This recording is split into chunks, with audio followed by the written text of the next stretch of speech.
Ashama akkam jirtu maatiiwwan miidiyaa Kiilolee. Guyyaa irraa dubbii ijoo ta'an sadii qabannee isiniif dhiyeessina. Hamma dhuma qophii keenyaatti nu hordofaa. Waldhabdeewwan sababeeffachuun humnoonni finxaaleeyyii nageenya biyyaa jeequuf hojjechaa jiraachuu poolisiin federaalaa beeksise. Waldhabdeewwan sababeeffachuun humnoonni finxaaleeyyii nageenya biyyaa jeequuf hojjechaa jiraachuu poolisiin federaalaa odeeffannoo argateen mirkaneessuu isaa beeksiseera. Guyyaa kaleessaa humnoonni gurmaa'an fuullee biiroo mana maree olaanaa dhimmoota islaamummaa Finfinnee cabsuun miidhaa salphaa geessisuu beeksise. Poolisiin humnoota kanneen to'annoo jala oolchuun itti gaafatamtoota seeraa akka ta'aniif qorannoo gaggeessaa jiraachuu ibseera. Dabalataan humnoonni finxaaleeyyii diinota alaa waliin qindaa'uun nageenya biyyaa booressuuf meeshaalee garaagaraa biyya keessa galchaa jiraachuu ibseera. Kanaaf hawaasni musliimaa hundi kana hubachuun nageenyi biyyaa fi amantichaa akka wal hin booressine gahee isaanii akka bahatan hubachiisuun poolisiin qaamolee gochaa isaaniirraa of hin qoqqoodne irratti tarkaanfii kan fudhatu ta'uu beeksiseera. Poolisiin magaalaa Finfinnee fi tajaajilli nageenya odeeffannoo biyyaalessaa hordoffii taasisaniin namni dhuunfaa shugguxii 15 konkolaataa keessa dhoksee socho'aa ture namoota isa wajjin hojjetan biroo waliin to'atamuu ibsameera. Namichi dhuunfaa kun kutaa magaalaa Gullallee aanaa 8 bakka Addisuu Gabaa jedhamutti to'atamuu poolisiin magaalaa Finfinnee beeksiseera. Bifuma wal fakkaatuun laaptooppiiwwan yeroo garaagaraa bakkeewwan adda addaatti hataman 117 fi meeshaalee elektirooniksii garaagaraa deebisiisuus eereera. Namoota yakka kana irratti hirmaatan 21 to'annaa jala oolchuun qorannoo irratti gaggeeffamaa jiraachuus ibsameera.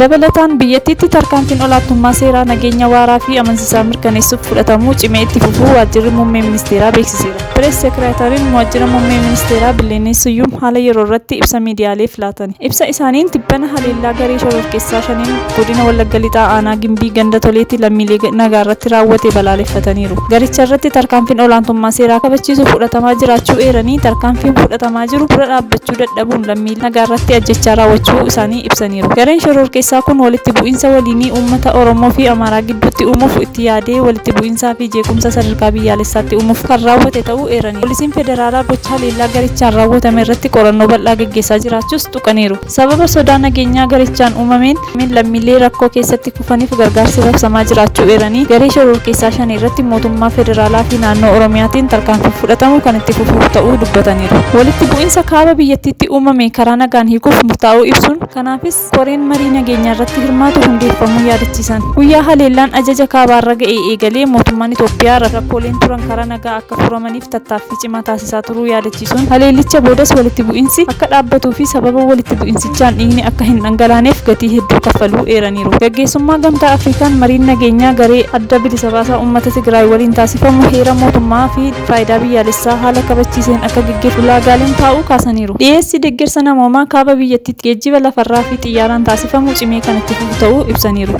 Kabajamtootaa fi dhaggeeffattoota maatiiwwan miidiyaa Kiilolee qophiin koo har'aa kana fakkaatti. Yeroo gaarii qabaadhaa jechaa laayik sabskiraayib gochuun dagatina. Galatooma.